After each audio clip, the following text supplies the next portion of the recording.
ನೀವು ಡಿಸೈಡ್ ಮಾಡ್ರಿ. ಅದೇ ಕೇದಾರ ಪೀಠದ ಬಗ್ಗೆ ನಾವು ಉತ್ತರಾಧಿಕಾರಿ ನೇಮಕಾತಿ ಬಗ್ಗೆ ಇಲ್ಲಿಗಲ್ ಆಗಿ ಮಾಡಿದಾರೆ ಅಂತ ಡಿಸೈಡ್ ಮಾಡಿ.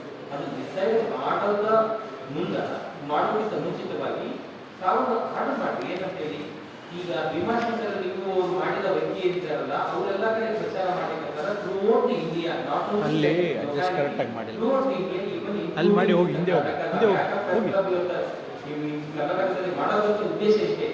ಈ ಕರ್ನಾಟಕದಲ್ಲಿ ಜೊತೆಗೆ ಇವರೇನು ಕಡುಕುಪ್ಪಿಯವರು ಇದ್ದಾರಲ್ಲ, ನಾವು ಕೇದಾರನಾಥ್ ಅವ್ರ ಸಂಬಂಧ ನಾವು ಹೇಳಿದ್ರೆ ಅವ್ರು ಅಡ್ರೆಸ್ಸೇ ಮಾಡೋದು. ಅವರು is a Kadukuppi Shivacharya, is big a Kadukuppi Shivacharya ಅಂತ ಹೇಳ್ತಾರೆ. ಅವರು ಕಾಸ್ಮಿಕ್ ದೇವಿ ಕೇದಾರನಾಥ ಪೀಠದ ಉತ್ತರಾಧಿಕಾರಿ ಅಂತ ಹೇಳಿ ಅವ್ರು ಏನ್ ಮಾಡಕತ್ತಾರ, ಭಕ್ತರ ಹತ್ರ ಹೋಗಿ ನಮ್ಮ ಕೇದಾರನಾಥ ಪೀಠದ ಉತ್ತರಾಧಿಕಾರಿ, ಕೇದಾರನಾಥ ಪೀಠದ ಗುರುಗಳು ಅಂತ ಹೇಳಿ ದೇಣಿಗೆ ತಗೊಳಕತ್ತಾರ.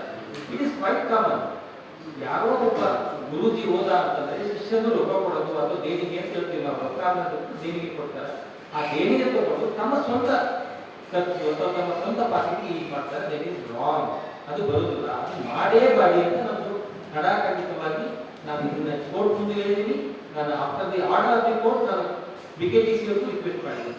ಇಲ್ಲಿ ಮಠ ಅಂತೂ ಯಾವುದೇ ರೀತಿ BKTC ಅವರು ಆಕ್ಷನ್ ತಗೊಂಡಿಲ್ಲ. There is no single correspondency in respect of our query, our representation request insofar as collecting of denige donation by the Kadukuppi ಶಿವಾಚಾರ್ಯರು, ಶಾಂತಲಿಂಗ ಶಿವಾಚಾರ್ಯ. ಸೊ ನಾನು ಕರ್ನಾಟಕದ ಜನತೆಗೆ, ಭಕ್ತಾದಿಗಳಿಗೆ ಹೇಳೋದಿಷ್ಟೇ, ನೀವು ನಿಮ್ಮ ಭಕ್ತಿ ಸೇವೆ ಮಾಡೋದಿತ್ತು ಅಂತಂದ್ರೆ ಒಂದು ಅಕೌಂಟ್ ಇದೆ ಕೇದಾರನಾಥದ್ದು, ಆ ಅಕೌಂಟಿಗೆ ಹಾಕಿ ಡೈರೆಕ್ಟ್ ಹಾಕಿ. ನಿಮ್ಗೆ ಗೊತ್ತಿಲ್ಲ ಅನ್ನೋದಿದ್ರೆ ನೀವು ಪ್ರೆಸ್ ಕ್ಲಬ್ಬಿಗೆ ನಾನು ಕೊಟ್ಟಿದ್ದೀನಿ ಅಕೌಂಟ್ ನ, ಹೇಳ್ಕೊಳ್ರಿ. ಅಕೌಂಟ್ ನಂಬರ್ ನಾನು ಮೆನ್ಷನ್ ಮಾಡಿದ್ದೀನಿ. ಅಕೌಂಟ್ಗೆ ದುಡ್ಡು ಕೊಡ್ರಿ. ದೇಣಿಗೆ ಅಂತೇಳಿ ಕಡುಕುಪ್ಪಿಯವರಿಗೆ ಕೊಡಲೇಬೇಡಿ. ಅದನ್ನ ಭೀಮಾಶಂಕರ್ ಅವರು ಏನಿದಾರಲ್ಲ ಪ್ರೆಸೆಂಟ್ ಮಹಾರಾಜರು ಅಥವಾ ಪೀಠಾಧಿಪತಿಗಳು, ಅವರು ರಾಮಕ್ಕೆ ಅವ್ರಿಗೆ ಬೇಕಾದ್ರೆ ದೇಣಿಗೆ ಭಕ್ತಿ ಸೇವೆ ಮಾಡೋದು ಮಾಡಿ. ಕಡುಕುಪ್ಪಿಯಲ್ಲಿ ಕೊಡ್ಬಿಟ್ಟು ದುಡ್ಡು ತಪ್ಪಾಗ್ತದ ಬಂದು ವಿಚಾರ ಇತ್ತು. ಇನ್ನೊಂದು ಸೀರಿಯಸ್ ವಿಚಾರ ಅಂತಂದ್ರೆ ಕಾನೂನು ವಿಚಾರ ಹೇಳ್ಬೇಕಂತಂದ್ರೆ ನಮಗೆಲ್ಲ ನಾನು ಹೇಳಿದ ಯಾವಾಗ BKTC ಆಕ್ಟ್ ಅಲ್ಲಿ ಒಂದು ವಿಚಾರ ಫಸ್ಟ್, ಕೇದಾರನಾಥ ತೀರ್ಥಕ್ಕೆ ಉತ್ತರಾಧಿಕಾರಿ ಮಾಡಬಲ್ಲ ಅಂತ ಹೇಳಿದ್ರೆ, ಹಂಗಿದ್ರೆ ಹೆಂಗೆ ನೀವು ನೆಕ್ಸ್ಟ್ ಮೀಟಿಂಗ್ ಅವ್ರು ಬರೋಣ ಆಯ್ಕೆ ಮಾಡ್ತೀರಿ? ಪ್ಲೀಸ್ ನೆಕ್ಸ್ಟ್ ಮೀಟಿಂಗ್ ಹೆಂಗೆ ಆಯ್ಕೆ ಮಾಡ್ತೀರಿ ಅನ್ನೋದು ನಿಮ್ಮ ಪ್ರಶ್ನೆ ಬರ್ಬೋದು.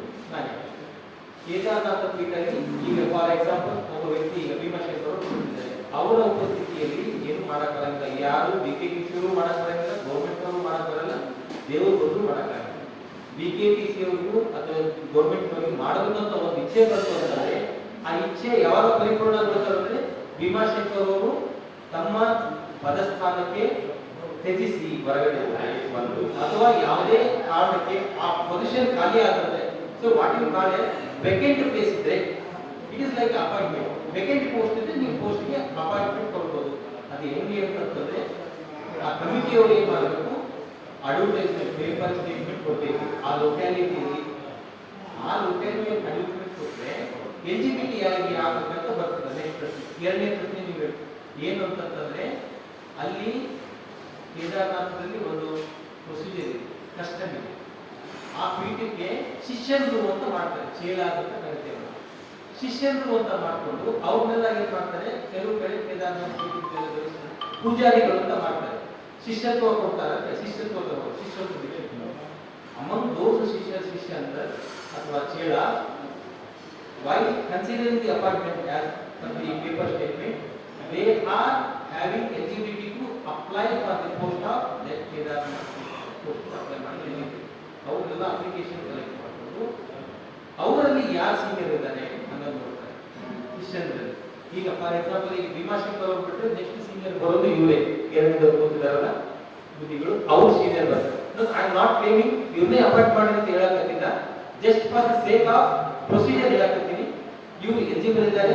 If they find in accordance with law, ಅವರು ಭೀಮಾಶಂಕರ್ ಅವರು ಪೋಸ್ಟ್ ಖಾಲಿ ಆದ್ಮೇಲೆ ಇವರು ಎಲಿಜಿಬಲ್ ಇದ್ದಾರೆ ಅಂತ ಅವ್ರು ಅನ್ಸಿದ್ರೆ ಎಲಿಜಿಬಲ್ ಇದ್ದಾರೆ ನಮ್ಮ ಪ್ರಕಾರ. ಯಾಕಂದ್ರೆ ಸೀನಿಯರ್ ಮೋಸ್ಟೇ ಇವರು, ಅವ್ರು ಬಿಟ್ಟರೆ ಬೇರೆ ಯಾರಿಲ್ಲ.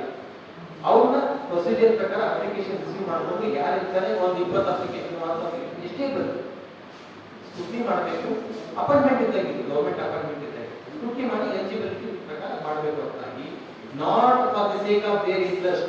ಯಾರು ಕೂತಿರ್ತಾರಲ್ಲ ಅವ್ರ ಇಂಟ್ರೆಸ್ಟ್ ಅಲ್ಲ ಇದು. It is interest on the part of the customs which has been prevailing over the Kedara ಪೀಠ. ಇದು ಇವಾಗ ಬಂದಿದ್ದಲ್ಲ, ಮೊದಲಿಂದಲೇ ಬಂದಿರೋದು.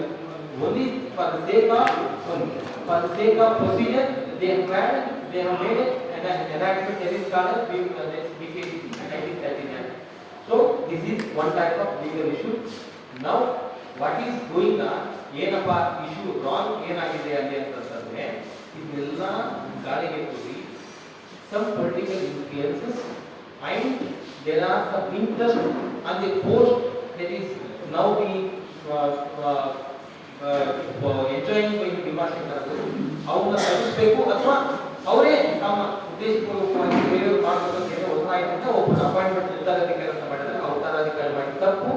ನಾನು ಕರ್ನಾಟಕ ಜನತೆಗೆ ಇಷ್ಟೇ ಹೇಳೋದು, ಅದೇನೇ ಇಶ್ಯೂ ಇದ್ರು BKTC ಅವರು ಮಾಡ್ತಾರೆ, BKTC ಅಂತ ಕಮಿಟಿ ಅವರು ಮಾಡ್ತಾರೆ. ತಾವು ಇಲ್ಲಿ ಏನಾದ್ರು ಭೀಮಾಶಂಕರ್ ಬಿಟ್ಟು ಬೇರೆಯವರು ಬಂದ್ರೆ, ನಾನೇ ಉತ್ತರಾಧಿಕಾರಿ ಆ ಪೀಠಕ್ಕೆ ಅಂತ ಬಂದ್ರೆ ದಯವಿಟ್ಟು ತಾವು ನಮಸ್ಕಾರವಾದ ಸ್ವಾಮಿಗಳು ಹೌದು, ಅದ್ರ ದೇಣಿಗೆ ಕೊಡಕ್ಕೆ ಹೋಗ್ಬೇಡ್ರಿ. ದೇಣಿಗೆ ಯಾಕೆ ಕೊಡ್ತೀರಿ ನೀವು? ಅದನ್ನೇ ದೇಣಿಗೆ ಅಕೌಂಟಿಗೆ ಹಾಕಿದ್ರೆ ನಾನು ಇಷ್ಟೇ ಕೋರಿಕೆ.